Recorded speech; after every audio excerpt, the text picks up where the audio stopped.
guys, here I'm start topic of math आज हम समझाएंगे आपको मेन फार्मूला जो बच्चों की ज़्यादातर समझ में नहीं आते हैं।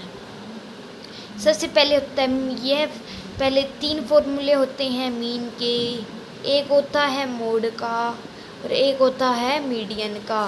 तो सबसे पहले हम आपको समझाएंगे मीन के जो 3 फार्मूलेज होते हैं। तो first is direct method. Direct method क्या होता है? FI by FI XI by FI होता है, जिसमें FI क्या होता है वो समझाते हैं हम आपको। पहले FI मीन्स होता है जैसे कि जितने भी नंबर्स ऑफ स्टूडेंट दे रखे हैं। नंबर ऑफ स्टूडेंट मतलब कुछ भी हो चाहिए, मतलब लाइक फ्रीक्वेंसी। जो भी हमारी टेबल में जो फ्रीक्वेंसी होगी ना उसको हम FI से डिनोट करेंगे, ठीक है, FI। और जो XI होता है जैसे कि कोई भी 15 से 25, 25 से 35, 35 से 45, तो इसकी हम XI निकालते हैं ऐसे। XI निकालने का होता है मिड वैल्यू। XI को कहते हैं हम मिड वैल्यू। और FI होती है हमारी फ्रीक्वेंसी। इसकी फ्रीक्वेंसी जैसे दे रखी है 6, 11, 7, तो जितने भी ये होंगे इनका टोटल ऐड कर लेंगे तो FI आ जाएगा। अब इनकी XI निकालते हैं। XI होती है मिड वैल्यू। मिड वैल्यू कैसे निकलेगी? 15 और 25 की मिड वैल्यू होती है 20, 25, 35 की क्या होती है 30, और 35, 45 की 40। ऐसे हम जितनी भी दे रखी हैं सारी निकाल लेंगे और उनका टोटल जो आएगा वो कर देंगे, ठीक है। तो XI होती है ये मिड वैल्यू, जो भी आएगी वो। XI भी आ गया। अब हमारा FI है वो का वो जो हमारी फ्रीक्वेंसी जितनी थी उनका सम। तो ये हो जाएगा हमारा डायरेक्ट मेथड। अब गाइस करते हैं एज्यूम मीन मेथड निकालने का क्या फॉर्मूला होता है। सबसे पहले देखते हैं हम A plus FI DI by FI। FI तो वही हो जाएगा फ्रीक्वेंसी, इनका जो सम आएगा वो। अब बात आती है DI की। DI क्या होता है? DI निकालने का फॉर्मूला तो है XI माइनस मिड टर्म की मिड वैल्यू। मिड टर्म ये है हमारी, मिड टर्म की मिड वैल्यू क्या है? ये होगी, एक ऊपर से छोड़ दो एक नीचे से। ये सबसे इजी तरीका होता है। जैसे 30 है, XI क्या है 20, मिड वैल्यू क्या है 30 है, तो 20 माइनस 30 माइनस 10, देन इसका आ जाएगा -10। अब बात आती है 30, XI क्या है? अब यहाँ पर X2 हो जाएगा क्योंकि अब हमें सेकंड वाले की वैल्यू निकालनी है। तो 30 माइनस मिड टर्म की मिड वैल्यू क्या है? मिड टर्म की मिड वैल्यू ये 30 है, तो 30 माइनस 30 0।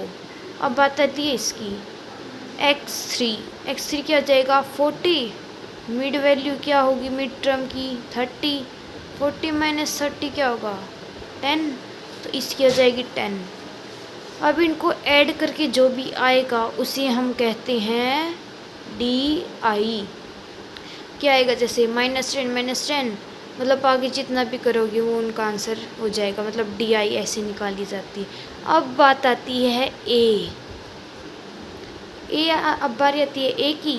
A क्या होता है? A होता है जैसे कि A होता है अज्यूम मीन। अज्यूम मीन क्या होता है? जो कि यहाँ में मिड वैल्यू की जो मिड वैल्यू थी ना उसे ही हम कहेंगे अज्यूम मीन। सो यहाँ पर आ जाएगा 30, फ्रीक्वेंसी जितनी भी आएगी इनका टोटल सम, DI जो इनका टोटल सम जो हमने निकाली थी मिड टर्म ये करके। सो ये हमारा एज्यूम मीन मेथड होता है। अब बचा एक मेथड, स्टेप डिवीज़न मेथड।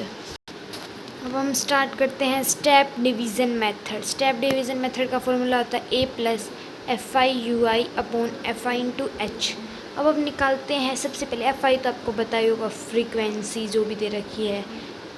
अब नीचे भी ये वही आ जाएगा। बात आती है UI A और H की। अभी क्या होते हैं इन तीनों की बात आती है।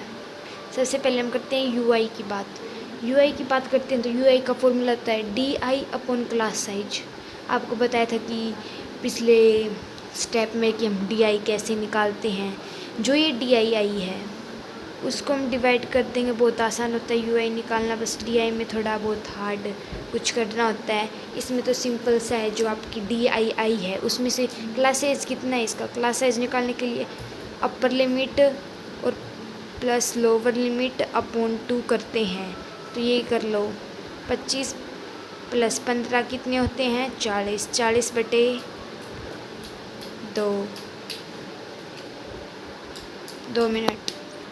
ये क्लास साइज निकालने का फॉर्मूला होता है upper limit plus lower limit upon 2।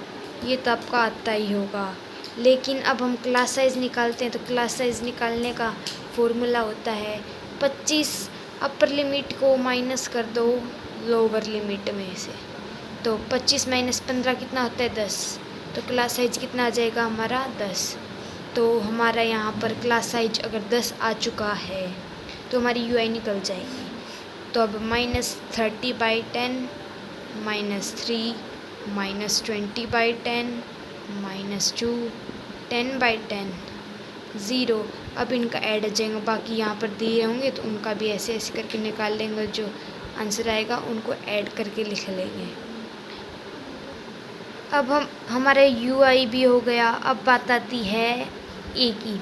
ए की आपने पहले भी किया था हमने एज्यूम मीन हमने क्या मानना है 30, जो मिडल वैल्यू होगी, जो भी एक छोड़ दो ऊपर से, जैसे अब यहाँ पर 5 हैं, 1 2 3 4 5, तो 6 हैं, तो 2 ऊपर के छोड़ो 2 ऊपर के।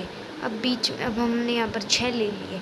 अब बात आती है बीच में 2, तो इनमें से अब हम सोचते हैं कि एज्यूम मीन कौन सा ले, तो इनमें से आप कौन सा भी ले सकते हैं। ज़्यादा प्रेफर वो करें जिसकी फ्रीक्वेंसी ज़्यादा हो, जैसे इसकी 20 इसकी 15, तो आप 3 वाला मीन एज्यूम मीन चूज़ कीजिए। सो हमारा एज्यूम मीन भी हो चुका है। अब बात आती है एच की। ये एच क्या होता है, एच होता है हमारा क्लास साइज। क्लास साइज ही होता है, जैसे इसमें कितने का डिफरेंस है 10 का है, इसमें कितने का है 10 का है, तो हमारी जो क्लास का साइज है ना वो 10 है, तो हमारा हो जाएगा क्लास का साइज़ 10। तो ये ऐसे हो जाएगा। एज्यूम मीन हमने कितना किया 30 प्लस जो हमारी जो ये आएगी वैल्यू वो, और इनटू में एच हमने कितना निकाला था, एच हमने बताओ कितना निकाला था 10, इनटू में 10। इस अभी हमारा आंसर आ जाएगा।